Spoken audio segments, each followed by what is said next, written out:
Okay, I think we can start. Hello to everyone. I see a lot of participants from Greece, from Scotland, from Latvia, from Cyprus. There are like 45 of you now from Cyprus and Czech Republic. Yeah, so it's very nice to have you all here. Welcome you on behalf of the European Network Remembrance and Solidarity. This webinar we invited you to. It's called 80 Years After World War II in Times of Disinformation. Just few technical remarks at the very beginning. So this webinar is recorded, but without your data, without your image or name. Your cameras and microphones are turned off because we're in the webinar mode, but you're invited to listen actively, to ask your questions. You can write them as you wish on chat, or you can wait to the Q&A session we will have at the very end of this meeting. This meeting will last 1 hour and 30 minutes, so we'll be working until 6:30 Brussels time. And just to remind that this webinar is co-founded by the Polish Ministry of Foreign Affairs and by the EU. My name is Urszula Bioś. I'm the project coordinator for the High Story Lessons online platform. I'm historian, I'm educator. I worked with teachers for several years. Together we've got this time like a lot of guest speakers. So I will just name them briefly, and then I'll give the floor to our speakers. There's Arkady Miller and Christoph Meissner from Karlshorst Berlin Museum. Hi. There is with us Georgi Chkadua from Georgia, from Ilia State University and the Free University of Tbilisi, who be also presenting. There is Marta Sabo from Budapest. And there is Mikołaj Cichocki also from Poland, who will be our technical support for today's webinar. And also you, the participants, I would say mostly teachers, but also educators from different memory places, cultural institutions. So all of you are really welcome during this meeting. Yeah, so I will start with from showing my presentation.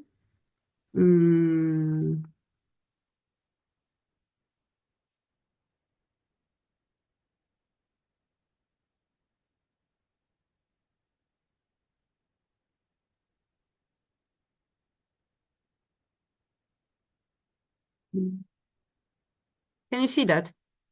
Yeah, it's visible? Yeah, cool. Yeah, so today thanks for letting me know. Just briefly about the ENRSs, because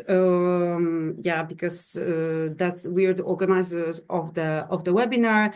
The map I'm showing, it's already, I sorry to say, but I had no time to really change it before our meeting, because there was Czech Republic who joined the ENRSs just yesterday. So we are very happy to welcome like all of the teachers from Czechia and to have you on board, because the ENRSs, it's the network, the initiative of countries which are Poland, Germany, Hungary, Romania, Slovakia, and Czechia.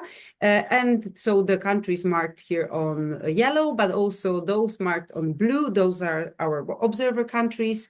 And also we can get into our website to see this map, because we've got like partner institution in a lot of different countries too. And I told you about the High Story Lessons. This is the platform. We're gonna showcase the platform today, so I won't dig very much deeper about what High Story Lesson is. It's the online platform with teaching resources for history teachers. During today's meeting, we will have two goals. First of all, we prepared a learning and educational package, which is called World War II in the Age of Disinformation.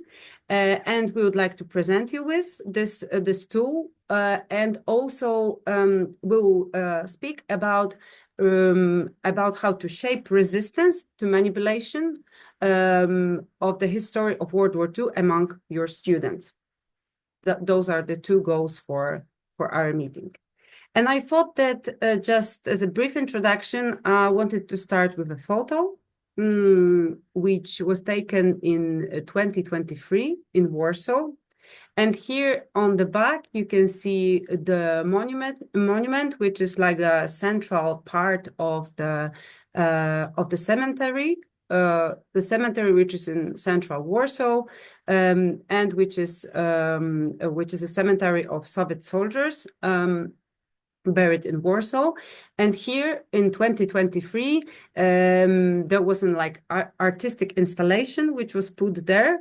And the aim of the installation was to commemorate the victims of the Russo-Ukrainian War. So far until 2023, and it was put because of the 9th of May. It was put like a day before, and the aim was to commemorate, but the aim also was to stop the ambassador of Russian Federation to cross this square, which is like a main part of this monument, and this is the only way to get to the monument, to lay the flowers next to the monument itself. So there was like a so there was no way to cross to approach to the monument itself, and it effectively stopped the ambassador to approach the monument. There was like a demonstration of people who there was a demonstration against the war, against the Russian aggression. And I wanted to show you this picture to start with it, and to show how current and how important nowadays the Second World War might be, and how it also provokes, even though the 8 years passed, and we've got this 8 years ago in the title of today's meeting. It causes a lot of disruptions, a lot of debates, a lot of tension, and also, I guess, a lot of questions from the side of your students. And that's the question. That's the photo I took myself, because it was just on the way to the nursery I was passing every day. So we just draw with my son like a like a flag with a chalk, and then it was like it's visible, like this installation is under construction, and how people interfere with that, how they're approaching, taking photos, and then on the afternoon they gathered to make this demonstration. Besides of that, I also wanted to show you the results from the poll we have during the webinar we had in February. It was the webinar which was devoted to the it was also devoted to the topic of the Second World War. And here on the slide, you can see some of the answers teachers gave. It was like a similar group of the participants, and the question was, what was the result of World War II for your country? And I will just give you a second to read the slide.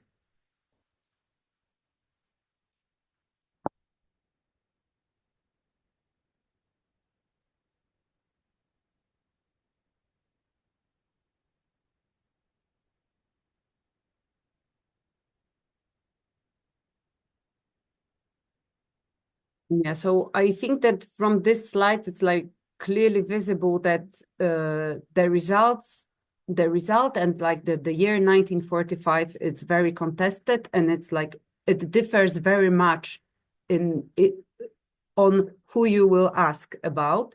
And we also believe that this multinational and like transnational perspective is also important to show to your students not only the perspective of one country, but also from other countries.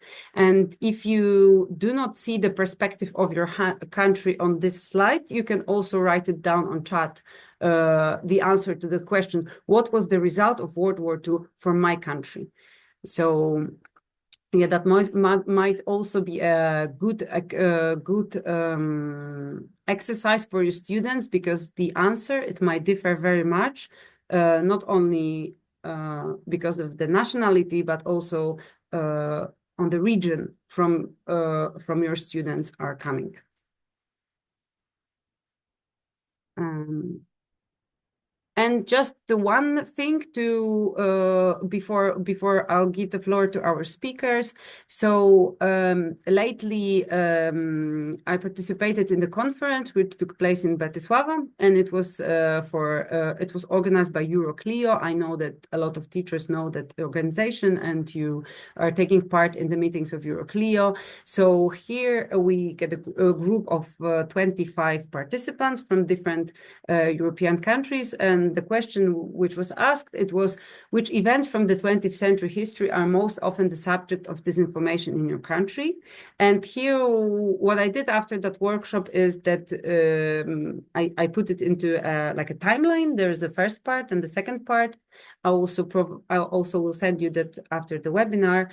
And it was really interesting to see how, depending on the country, we can cover the whole timeline of the 20th on the 20th century, and there is no no period in this time which is not covered, and different events from the 20th century are contested, and they are part of they're subjected, and they are part of the ongoing debate in media, in schools, and in public. Yeah, so that's for the presentation. And what I will do now is that I would like to show you our website, so the High Story Lessons. And encourage you to visit that website, and to show you where you can find the teaching resources which are part of the educational pack we'll be presenting today. So first of all, what you need to do is to get to the resources for teachers part. This is like the core of the website. There's also news and events part, or about the projects, but this is like the place which is most visited, and we encourage you to go there. And then today our webinar is in English, but the website exists in several different languages, so German, Hungarian, Polish, Romanian, and Slovak. And you can see that the English part is the biggest one, but you can also browse through your language version. And today we'll be focusing on the materials on countering disinformation part. And here, getting into that part, you can discover lessons which are dedicated to disinformation in times of the Second World War. I'll give the floor soon to my colleagues who gonna speak about lesson about Georgia and lesson about Germany. And there is one lesson I would like to show you myself, because it was prepared by the Polish teacher who didn't join us today, Łukasz, and he prepared a lesson which is called Games with History on Wikipedia. I will just open the lesson in a minute, but if you will browse through other resources, you can find a lot of different others. So like there's an introduction, or how historians and journalists verify information. There are also lessons which are directly devoted to disinformation of Russian Federation. There are like examples of great falsification in the 20th century history. There's a little bit the next period, so the time of the Cold War, and also the contemporary disinformation, which is like yeah, it happens like behind us, like it happens ongoing. So we put here resources about deep fakes or disinformation on social media, but actually it happens so fast that we decided to stay focused on the historical disinformation. And here lesson Games with History on Wikipedia, you can get to the lesson, and here browse through the picture gallery, which is displayed on the slide, and the title and the topic which is covered in this lesson and in the article and in the teaching resources, which will be uploaded here very soon, just directly after the webinar. I'm sending you a link. It covers the controversy among basically German and Polish audiences about the city of Gdańsk, Danzig. So how on Wikipedia there was a big fight about how to phrase this given entry on Wikipedia, whether it was a Polish or a German city through ages, and how the situation looks like. So this one is an example of how memory conflicts related to Second World War might work on Wikipedia. Yeah. Sorry to interrupt, dear Ursula. So we were seeing only the PowerPoint presentation on the screen of the website. No. I wrote it in chat, and I wanted to tell, but I couldn't. Yeah. So I will just turn it on. Thanks, Georgi. Of course, because I shared only this presentation part. Yeah. Sorry. So again, I'll do it very briefly to show you that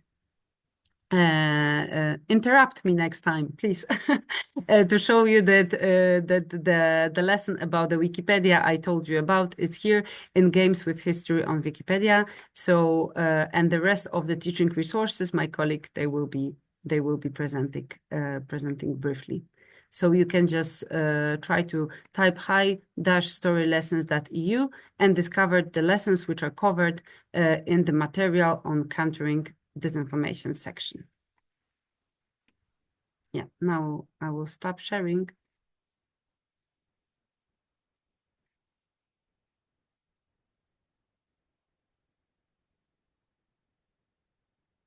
Yeah. So heading further, Christoph and Arkady, I would like to give you a floor for your part. Yeah, thank you, Ursula, for this kind of invitation and for having us here today, this afternoon. That is here in Berlin quite sunny. And we would like to speak today in our 20 minutes about the commemoration of 8th of May this year in 2025. But doing this, we cannot do it only for the present. We should go back into the past in order to understand why it is nowadays the celebration as it is. You already mentioned that there are different perspectives on the events of World War II in different countries, and we would even stress out that even in one country there can be different perspectives and different different approaches to one event, and this is exactly what we see in Germany nowadays.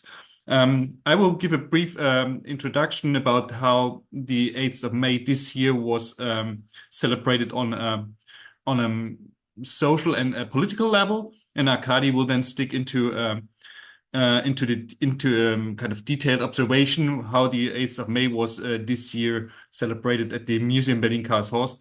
That is the historical place of the surrender on 8th of May. But he will give more details about the museum in a short moment, and I will speak now about what happened.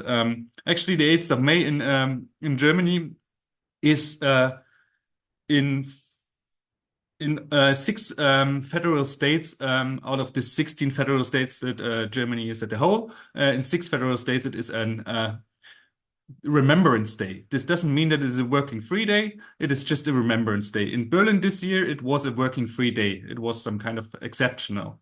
And if we observe these 6 states, we will find out that almost all of the former GDR states have implemented this day as a Remembrance Day. That shows already some split. This is a geographical split, but we can observe this split also in the society. And the argument is that the Cold War shaped the remembrance of the Second World War, of the end of the Second World War until nowadays. This for this to show is it's quite interesting, because what we observed this year was that a lot of communist and left-wing sympathizers conquered the day.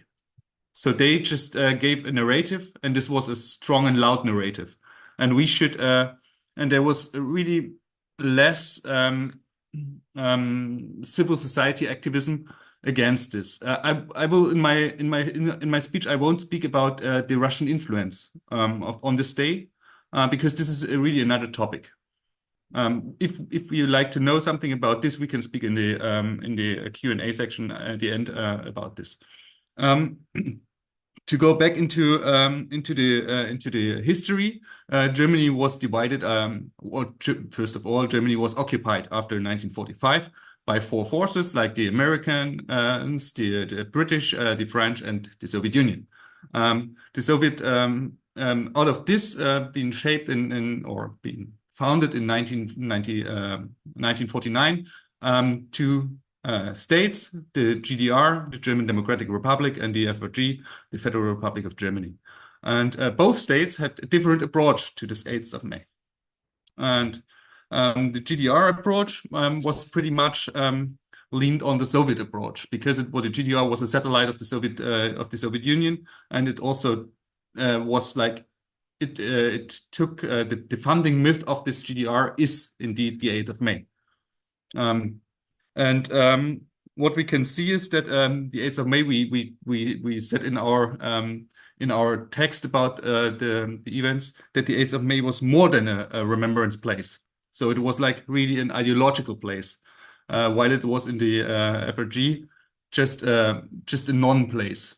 There was just they didn't remember it because first they thought like it's an hour zero, a term that we don't use anymore, because it would show, or it means some break that it wasn't a break, because it was more time that it was in flowing, and it was like most of the people in Germany didn't felt themselves really liberated, and this is exactly also a term, the liberation, that came up in the GDR. So the GDR from the very beginning shaped the term. It was a liberation by the Soviet army. Or by the Red Army in the Soviet Union. And the politicians in the Federal Republic of Germany, they only reacted on this. So they had no active meaning about what this day should mean.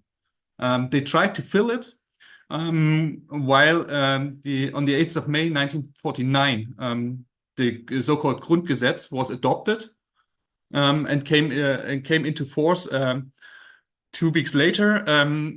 What is now the more popular date? It's the 23rd of May.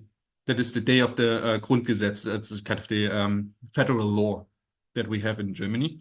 And so there you can see already that both sides had a different approach to this 8th of May, and the Federal Republic was always in the back and tried to react on what happened in the GDR.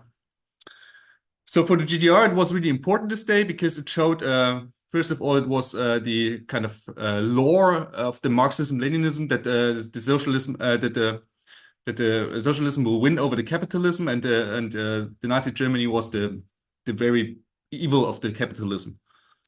So the second was that the politicians of the GDR could put themselves in as ancestors of the communist resistance in Germany. So there was for the 8th of May, it was remembered mostly the communist resistance rather than other victims of the National Socialism. And it was also important to share the friendship between the Soviet Union and the GDR and the German people. So every year around this 8th of May was constructed a week of German-Soviet friendship. So you could just you come from the past, you could come to the present and to the future to share, to shape and kind of history or a kind of friendship that will last for long. And a turning point was only 40 years after the event. So it was the year 1985 when the president of the Federal Republic, back then Weizsäcker, gave a speech that was that is kind of really famous because it gave the break. He just said for the first time in the Federal Republic that this was a day of liberation.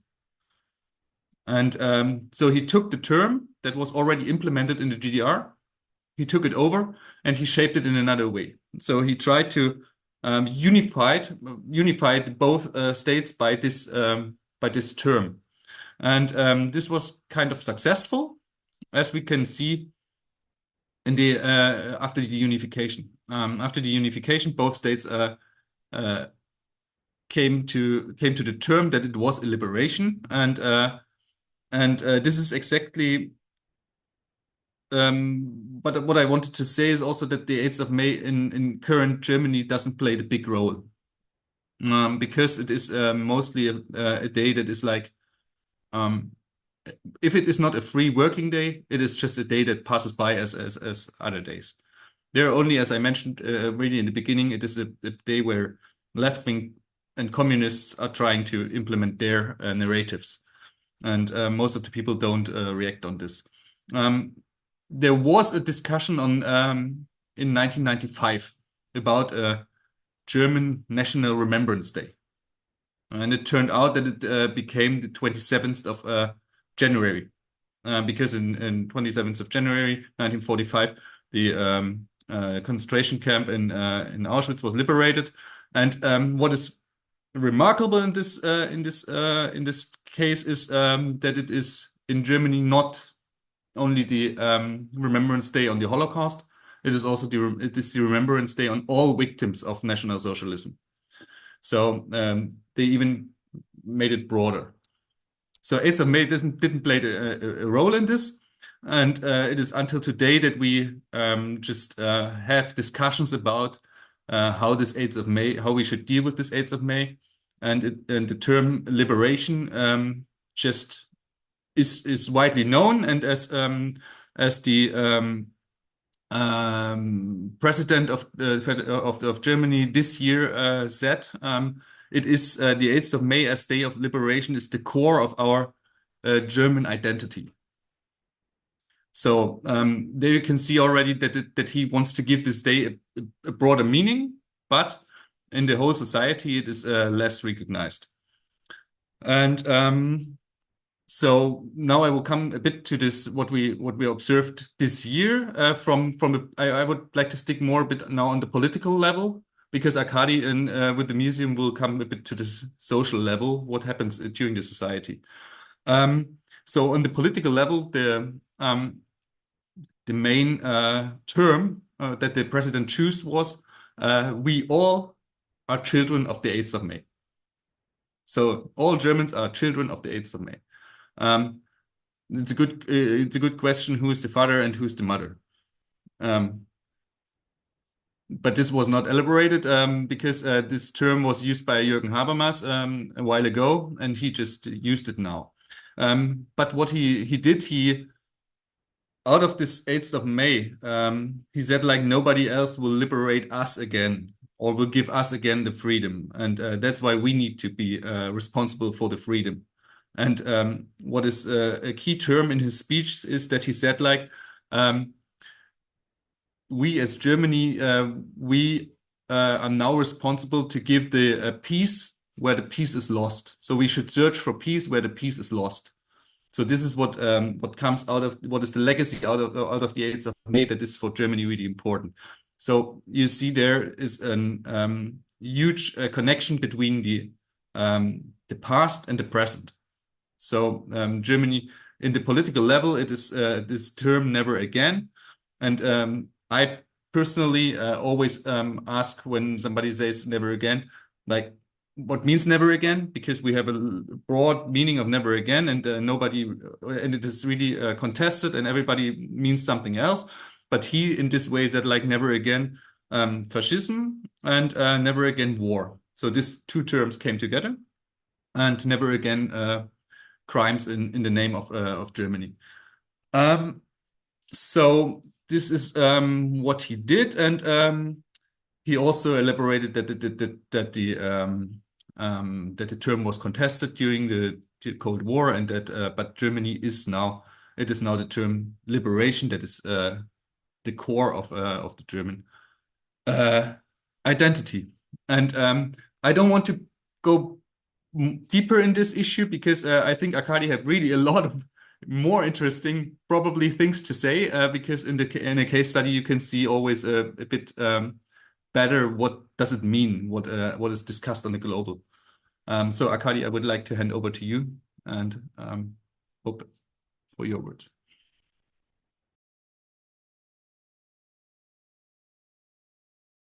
You are muted.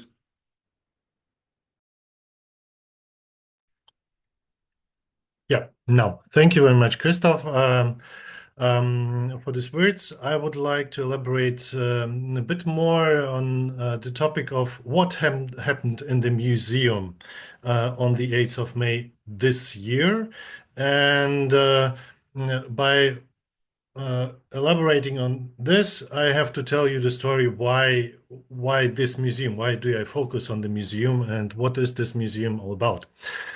So the museum that we work for, Museum Berlin Karlshorst, is a historical site also, and this is the place where the unconditional surrender was signed in May 1945. And the first museum being established there on this site was established already in 1967. So we're talking about a place in Eastern Berlin, 67. This museum was founded by the Soviet Army, which was located in the eastern part of Germany, originally for Soviet soldiers, as a kind of educational site for Soviet soldiers who had to do service in the on the German territory, Eastern German territory. This changed in 1995. It isn't a Soviet museum, obviously, anymore. It reopened in 1995 as a German-Russian museum back then. And then Belarusian and Ukrainian institutions joined the common multinational museum project. So we are a multinational museum project still in this politically difficult times. And I tell you the story because it's important to understand, especially because we also have a tank memorial in front of the museum, and this is a Soviet tank memorial. So this is obviously, the museum is obviously recognizable as a former Soviet museum from the outside. You don't even have to come inside, right? And this tank memorial is also a commemoration site for people who think that the 8th of May is important in Germany. And this is also one of the groups of people that we as museum staff have to deal with on the 8th of May, right? So I will talk about this a bit later. Coming back to the topic, what happened in the museum in this year, we have a special program as we do every year on the 8th of May. And well, lots of different small projects. One project was a historical bike tour, special exhibitions, a commented presentation of historical film footage, and so on and so forth. And one of the special installations on this 8th of May was a service station in front of the tank memorial, as we did in the last 2 years also, which gave visitors a chance to answer 2 questions. The first one was, today I am here because, and visitors could write why they were there on this day. And the other one was this tank memorial. In my opinion, this tank memorial stands for, and then for what? Actually, I will give you some examples of that in the end of my presentation. But first of all, I will talk about the challenges that we've anticipated before the 8th of May at the museum. Christoph already touched upon the topic that a leftist group, different leftist group, well, they used, or this date is important, really important for them, and they did some demonstrations, or they announced demonstrations in front of the museum on the 8th of May, and especially the German Communist Party announced a demonstration in front of the museum, and the German Communist Party at the same time accuses the museum for falsification of history at the same time. I think the point is that we have a Ukrainian flag in front of the museum as a sign of solidarity with our Ukrainian colleagues. And this is the main reason, basically, but they also have other arguments. So, what were our expectations? Well, based on the experience from the last years, we expected more political debates than historical discussions, which we want to have because we're a historical museum, right? But especially because this date in Berlin was a holiday, so nobody had to work. The visitor structure on this date was very diverse. It wasn't only the groups that come to the museum normally year for year, who think that this date is important. I mean, especially leftist groups, but also just the normal citizens. They came to the museum in order to look what's it about, right? And what happened on this date, and how does the historical site look, where the unconditional surrender was signed. And this means that also the answers that we've got in the service station that I've already mentioned were more diverse. And as the end of my short talk, I will present you some of the answers about which show the different opinions about this tank monument. And before I do this, I share with you the picture of the tank monument, that you have an idea how that looks like. Because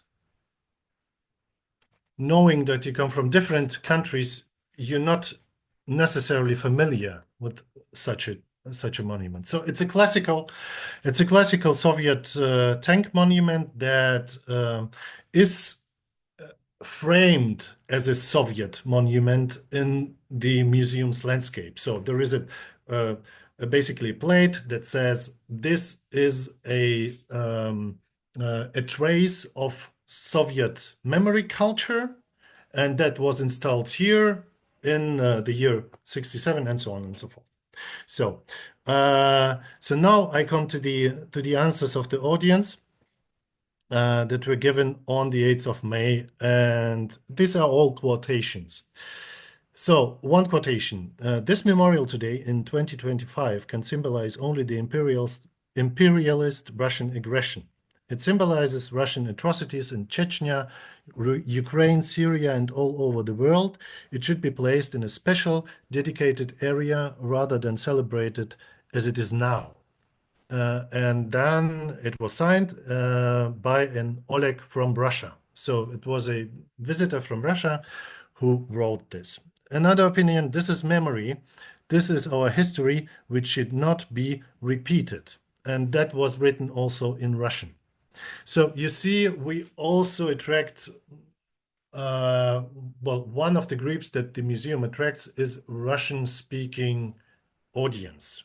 Yeah, not only Russian-speaking, also Ukrainian-speaking audience, but it's one of the groups. So other quotes, the victory over National Socialism, end of the quote. Reminder and memory may be the new government vehicle for Mr. Merz to Ukraine, end of quote. So nowadays politics influence also the answers of the visitors. So next quotation, courage and self-sacrifice, end of quote. Next quotation, the madness of war, end of quote. Next quotation, for the liberation from Hitler fascism, a sign of peace since there was no war in Germany anymore, and hope for peace between Russia and Ukraine, end of quote. Another quotation, the liberation from the National Socialist regime and the great sacrifices of the Soviet army and population, 27 million dead, end of quote.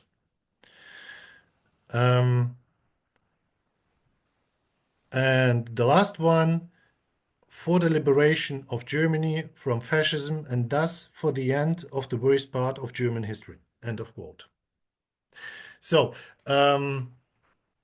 this quotation should give you different, or an idea of different perception of a tank monument like that in the German context against the background of the meaning of the 8th of May in Germany and with a different historical influence. All right, that was my part. I was a bit longer than 10 minutes. Sorry for that. Thank you very much. Thank you very much, Arkady and Christoph. It was really insightful, and thank you very much how first-handed it was, like very ongoing topic. So it was just a couple of really days ago, and also congratulations because Christoph told that it was like you know, a record of people who visited the museum. So it means that like your work in this like highly contested situation is like even more and more important, and like it was really insightful, and thanks very much for this presentation. And for our participants, I've seen like a short discussion, but please do think about your questions because there will be time to ask them, because I think that there are like a bunch of things we can think about. Before giving the floor to Georgi, I will share my screen. Hopefully now it will work. If not, please do tell me. So there is a lesson about which Arkady Christoph was talking. It's called From Division to Dialogue. And the article written by the two speakers, it can be found in this lesson. So first of all, you will, if you will scroll, you will get to the background text, and this is the text itself, and like the topics brought here by the two speakers, they are digging deeper into them, into the within the article, so you can read it at the website, or you can print it or download it as a PDF file. So if you've got like older students, you can you can hand out the article, you can send a link to them and like encourage them to read more about this interesting subject. And there's also Christine, who's a teacher who prepared a teaching resources who follow the article. So if you will have your students read the article, you can then get with them into the teaching resources, and here it's not displayed, but here there are like 5 exercises followed by the presentations. For example, a presentation, defeat or liberation. So exactly what Christoph was talking about. And also the interactive, I think there's some kind of like internet problem on my side, so that's why it's not displayed. But if you will enter on your computer, hopefully it will work. So here in this lesson, you can find, first of all, the text, teaching resources, and also the interactive content. So you are invited to browse through that. And yeah, and now, and also the photo gallery. Now I'll give the floor to Georgi, who will speak more about the lesson, which is called From Flag to Myth. Thank you. Thank you, Christoph and Arkady, for the great presentation, and also for the introduction of the topic that arose like a good discussion in the chat too, and everything is connected to our main theme, right? Disinformation and propaganda, and memory making, how we are how we perceive and how we see the history. First of all, I want to show you. You can see the photo, right? Yeah, it's displayed.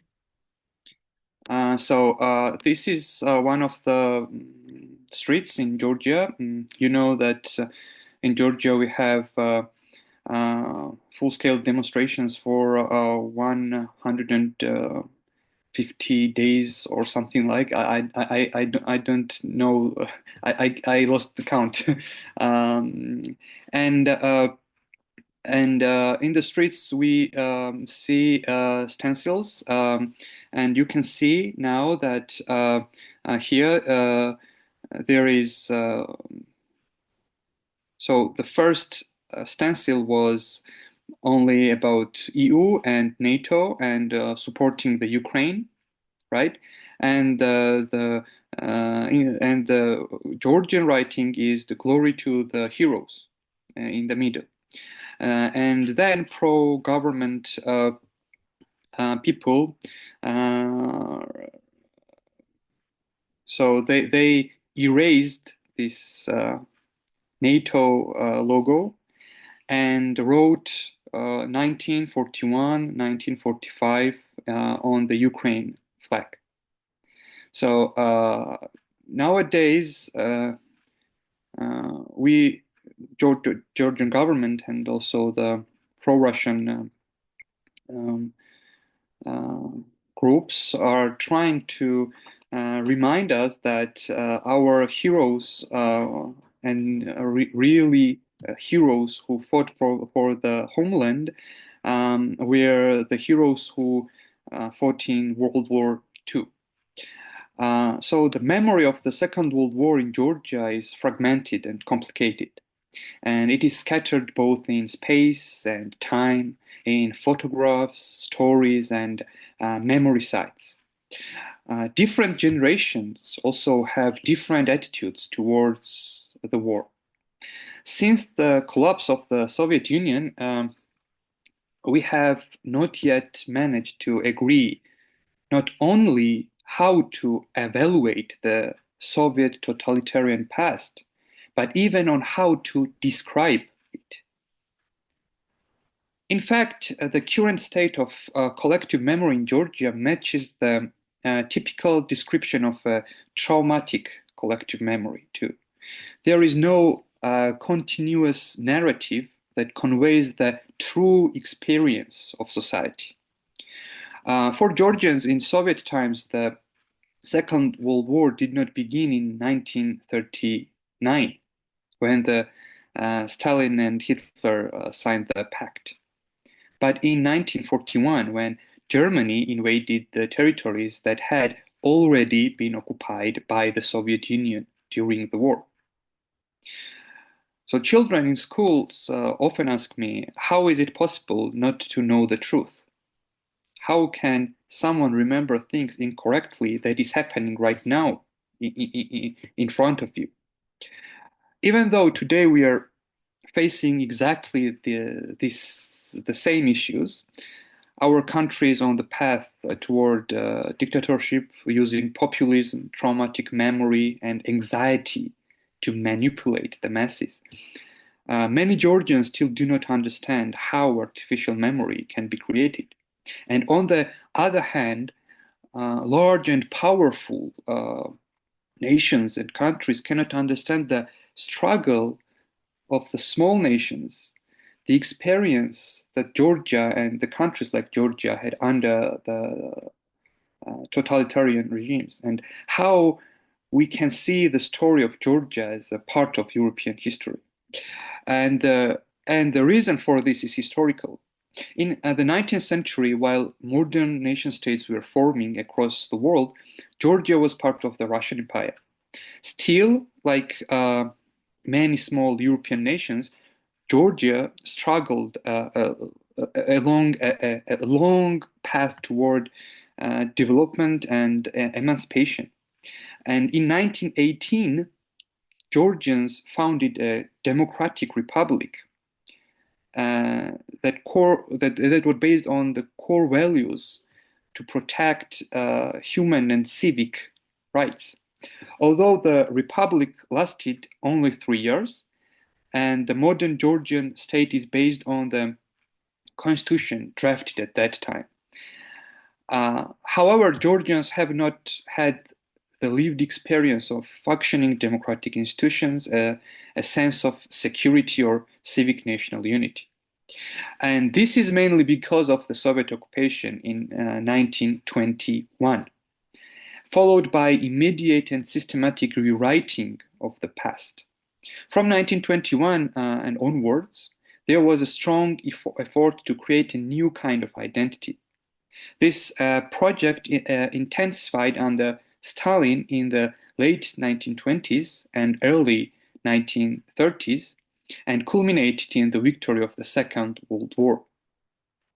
A war the Soviet Union referred to as the Great Patriotic War.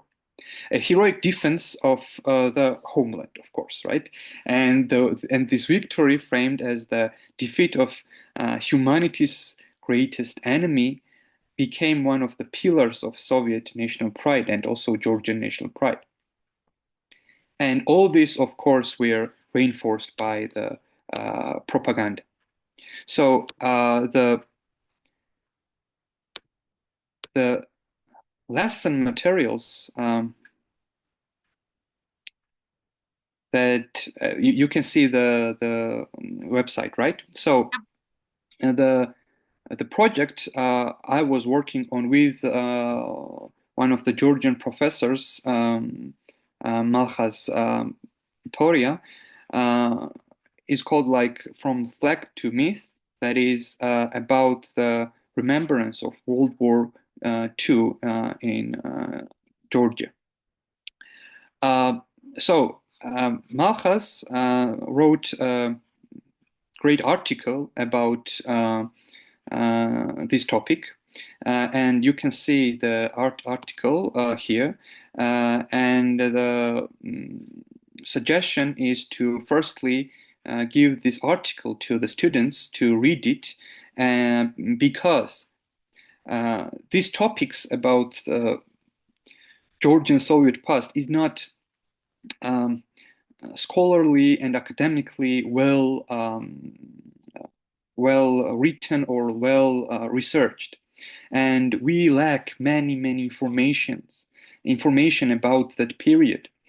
Even now, some archives are closed by the government, so we have many struggles on that. So in this article, you will see this academic approach, how and how in what perspectives you can use while discussing this topic, and also the basic information about the Georgian part, what part Georgia had in the war, and also the main figure, Melitón Kantaria, who was a Georgian soldier and who raised a flag on the Reichstag after they conquered Berlin. So I can introduce three exercises about that. First exercise is named Making the Soviet Memory, and it's more like presentation. And the reason I decided to make a presentation is that to give teachers and also myself the steps that should be considered while working, while talking, or while researching this topic, right? So I will not go through all the slides, right? You can see these slides by yourself. I will just showcase and show you some of them to give you the sense of the materials. So, yeah. The main thing that I'm always considering while talking about this propaganda and architecture of Soviet propaganda is to give students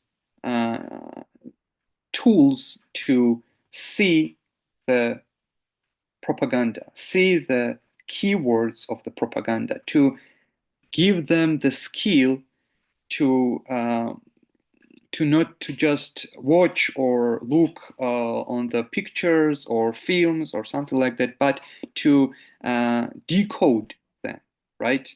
To see the code that is inside the message that is inside the text or photo or symbol or anything. The main thing for Georgians and in Soviet propaganda was, of course, Melitón Kantaria, and this is the photo that was printed in the next week, as I remember, after the war, in every Soviet newspaper.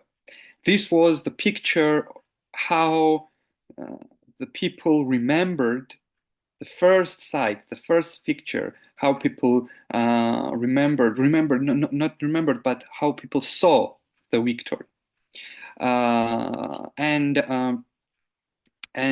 For example, first question I ask, and here you can see also the instruction of the whole exercise, this whole presentation, goals, lesson flow, and instruction and description of each slide. What kind of questions you can ask students and so on. For example, on this picture, I always ask when this picture is made or taken. Do you think that there was a telephone and someone got the phone and pictured in the moment when the flag was raised? Or is it staged? So what the photos and memory pictures or images show you, but what it doesn't show you, right? What is behind of that pictures. And I also emphasize the narrative templates that were created by the state propaganda that was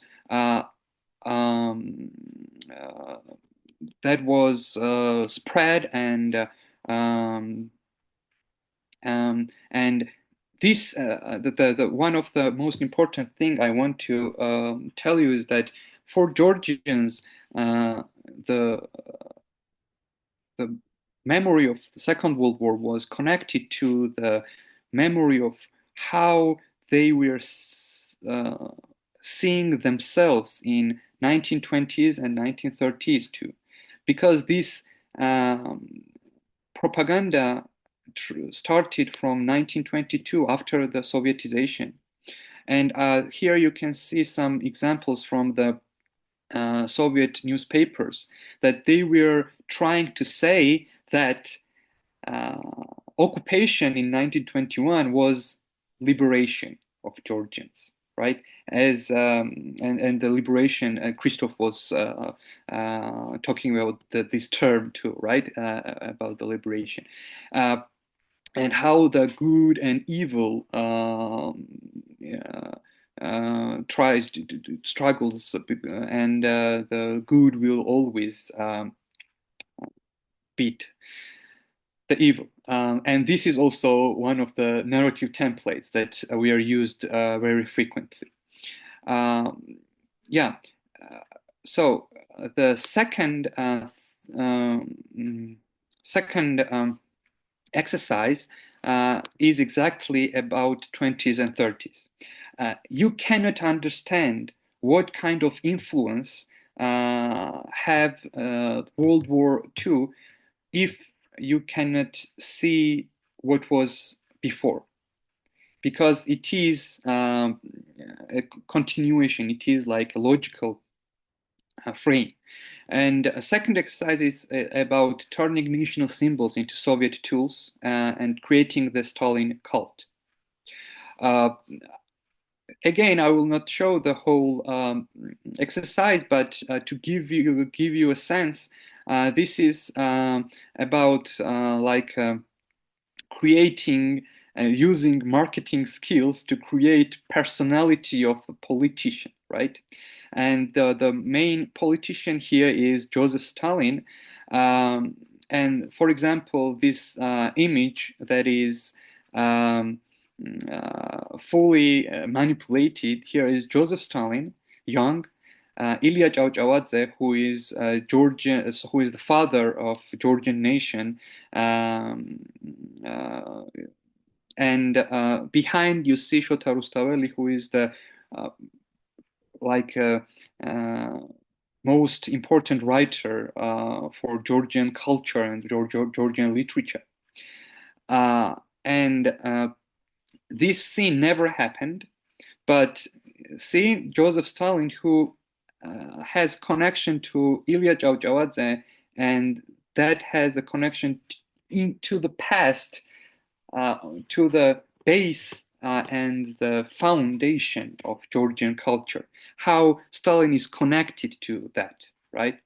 And also, for example, talking about deep fakes. This is the painting demonstration in 1901 in Tbilisi, 1st of May, right? And this was one of the first demonstrations, public demonstrations that were smashed by the soldiers, Russian militia. And here you can see Stalin here, who tries to protect the soldiers. But in reality, in 1901, Stalin was in Baku, so he was not in Tbilisi. So this is like disinformation and deep fake thing in 20th century. So this was how the personality and character of Stalin was created and built through the years. And this is the man who fought and beat the main evil of society, that is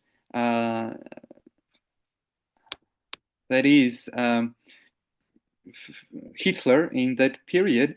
And that leads us to the third exercise, that is film propaganda and message from Ivan the Terrible to Stalin's time.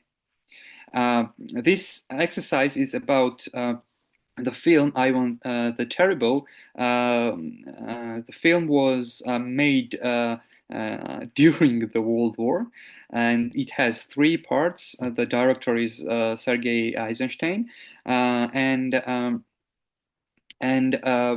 exercise is about the letter that is at the end of the first part of the film, and this whole scene is about the enemy. Who is the enemy of the people, of good people and good Christians? And here we can see how Stalin tries to input the religion and religious feelings in propaganda, and the way how we can survive. And the only way how we can survive is to obey to the one man in that film. It's Ivan the Terrible, who will um, defend us, defend us, our country, and Christianity, and the values that we have. So yeah, I think I passed my time too. So that is all I wanted to say. You can see everything on the website, and if you have any questions, you are welcome to ask. With that, thank you. Thank you very much, Georgi. I'm really happy to have Georgia on history lessons, and I really appreciate how you said about decoding the propaganda, and that the aim here is to learn about history, about the facts and things which happened, but most of all, it is learned about the skill of decoding the propaganda, of having this critical thinking strategies. So I really think that's relevant for everyone, and there are like hundreds of reasons which might be interesting to talk to students about Georgia. I think that some of them, they're not familiar with the history of the region, so it would be good for them to know, but also they can, see the templates, the patterns, how it looked in Georgia and how it might look in different countries. And I also am impressed how you managed to link like past with the present, so that we can call it deep fake. It's not a problem of using that word. So I think that showing those patterns might be really interesting for students. Okay. Thanks a lot. And now we've got still 20 minutes, and I would like to open up to questions from the audience. So if you've got any comments, any questions, things you would like to ask, or just comment that, for example, you think that this exercise might be a use for you, I really encourage you to use the chat. Also, I asked the chat, what do you think when the photo was taken? Because it was a question asked by Georgi, so you can write your answer also on chat. So just a minute to think about your questions. And I'll give the floor just a minute also to Marta. Maybe let's do that way that, yeah.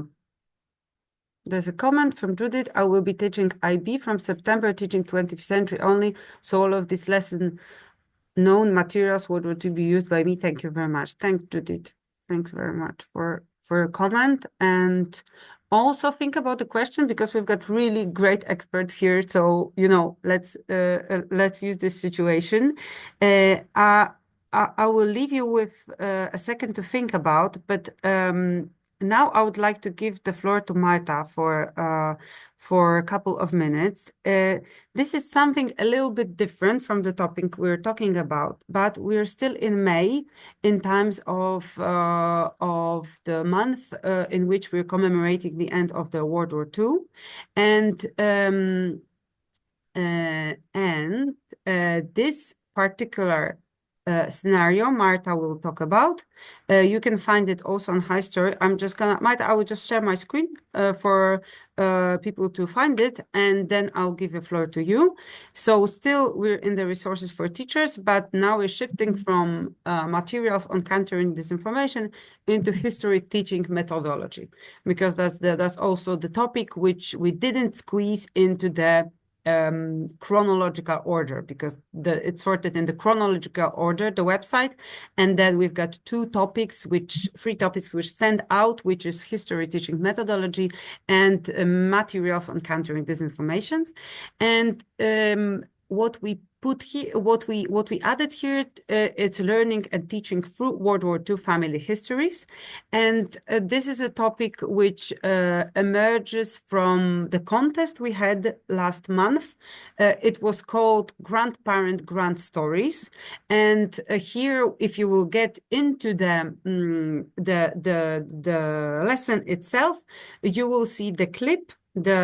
It's a short movie which is about a grandparent and a granddaughter and their quest to discover family stories. I like the clip very much. I think it's sentimental, but it's not, like you burst into tears. So I think that if you, it's 1 minute, and it's also the actor who's here.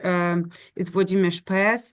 He was like a hero from the very popular Polish, when he was like in his 20s, he was a actor in the very popular Cztery Pancerni I Pies, so for Tank Men and the Dog. So it was like a very popular Polish series about 4 soldiers who were fighting during the Second World War, and they got their own dog in the tank too. So he was one of those soldiers playing in the series.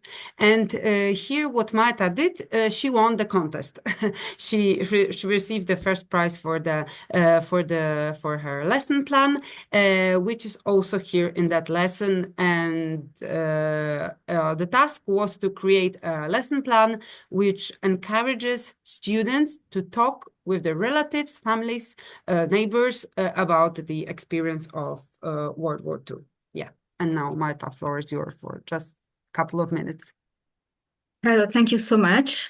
It's amazing for me being there, and I feel now a little bit stressed. Don't worry.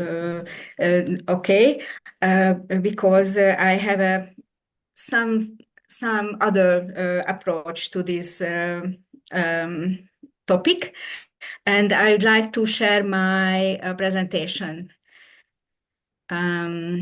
Let's see if that works. It's small. Yes. And now? Still, it looks like a phone, I would say. Or maybe it's only on my part, but maybe you can make it a little bit bigger, like a full screen or something. Or maybe start the presentation. I give you a short summary about my lesson plan. It was a 30 years old dream of me to make this project, and I found last year excellent colleague from Croatia with whom I was able make this project with grandparents and children. And now I made a shorter project in one lesson, all this issue and topic. And here is my short summary about this lesson. It was an interdisciplinary mini project, and they were invited to interview their grandparents, and then they took these stories into an interactive Padlet map, and then after that they were invited to write their stories and to develop their historical empathy, storytelling skills, historical digital literacy, and connecting personal narratives to global history. And my goal was also encourage intergenerational learning, and first of all, emotional reflection and collaborative work between among my students, because I had the feeling their situation is very complicated now. I don't know if you can see that or feel that, but they face very complicated feelings, situation, very heavy feelings they have to face And I just tried to give them an opportunity to face these feelings and overcome that some way. And that was my personal motivation for designing this unit, to help them. And that's, I think, some other approach to this topic, not cognitive, but emotional one. But it doesn't mean the other side wouldn't be as important. That is, I would like to underline the importance of this emotional approach to this topic. And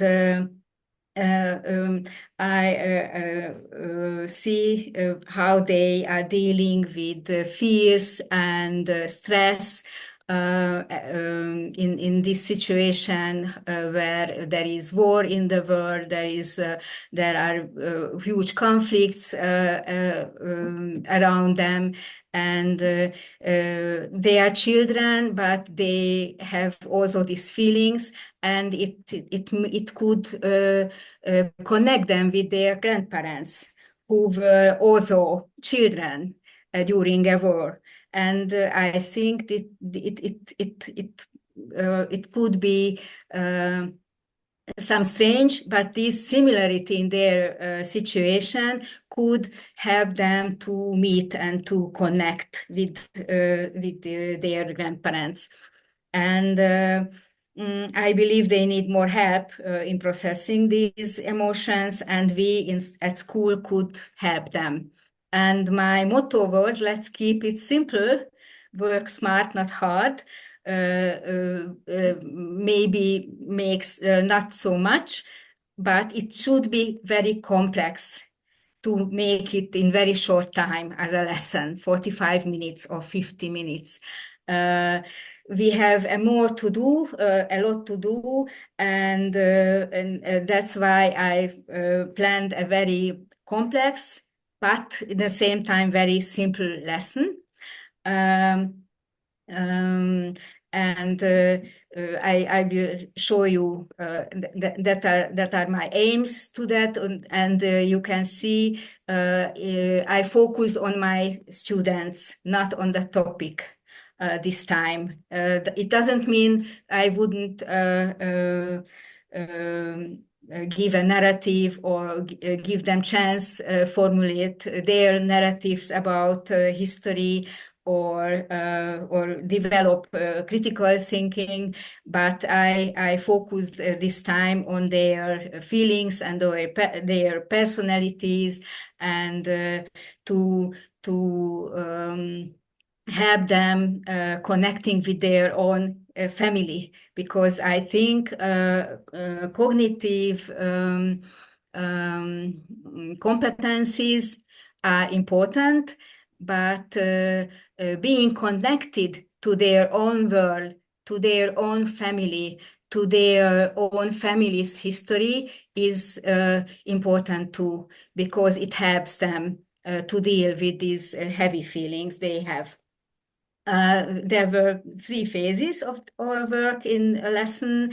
As preparation, they had to interview their grandparents or an elderly friend, and the motto was only bring a story. You don't have to hear to your grandparents their whole life.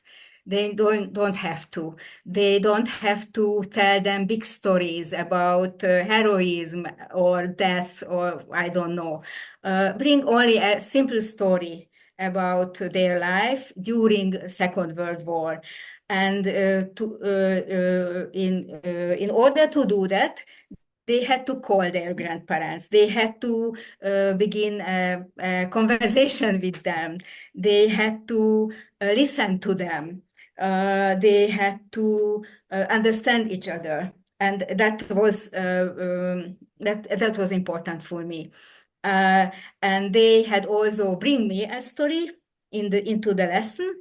They had to record only the time and place of the event for the story, and that was the homework. And then in the second phase, they brought this story into the classroom, and with these emotions, with these stories, they had to write a poem in the lesson about war and peace, and how we come from war to peace, how it is possible. We can't imagine that, how it is possible. But I asked them only to imagine that. How could it be? And I gave them this very simple possibility to write some words and only one sentence about that. And there are some examples for their poems. Marta, sorry to interrupt you. I think I'm gonna share my screen because we cannot see yours. Okay? Okay. I will show the Okay, thank you so much. the lesson plan itself. Okay. Yeah. Yeah, you can continue. You can see now the lesson plan, and I will browse to those are the Okay. In the exercises. second, Yeah. yes, you Yeah. can see my blackboard Yeah. and some That's of these poems, yeah, that's and they are directly from really you. Yeah. touching for me. These poems. These are students, 16 years old, and they are on. Mm, not an advanced level of the language learning. These poems were written in a few minutes in the classroom. And the third part was to write their stories into an interactive map. We brought laptops into the classroom, and they use this interactive map provided by Padlet. You can show them, you can give them the link of that Padlet, and then very simple way they will be able to give their stories in, and give the location of this story, and give a title to this story. And some of them made even AI generated pictures to the story. And we played a little bit with these stories, and they were also asked to connect places where these stories happened. And in the end, there were also a reflection phase, where we simple stood in a circle, and they expressed their feelings, their takeaways, and at the end of the lesson, and that was it. And I think they found this lesson very likable, and they enjoyed it. We came over and over to this event, and I think it was for me a success, because I think I have helped them something to deal with their difficult situation now. Thank you, Marta, very Thank you much. so much. Thank you. Thank you. Sorry that I interrupted you. So I posted on chat the lesson plan, and also Marta, she prepared also a guide how to, copy, because you can copy the Padlet map, have it, for example, in your own language, or you can add it to Marta's map here. So yeah, so that's like two options. And yeah, so that's it. So thank you very much. And I really love the part when you were like playing the music. So there's a part that you need to ask students for a music they want to hear, and then to listen during the activity. So during 15 minutes, they listen to the music and they write their own poems. And I think that's cool because, yeah, Marta, she's a Hungarian and German teacher for in her school. So, guys, we've got only 4 minutes. So, if there is any comments and any ideas, and there is a commenter from Evangelina that I'm browsing for your plan, and it's absolutely mind-blowing. So, so thank you for sharing. And so just if there's not something coming to your mind, and maybe or maybe Christoph, Arkady, Marta, Georgi, there's like a final word you want to give at the very beginning, at the very end of the webinar, maybe like something from other presentations, like spark your some ideas.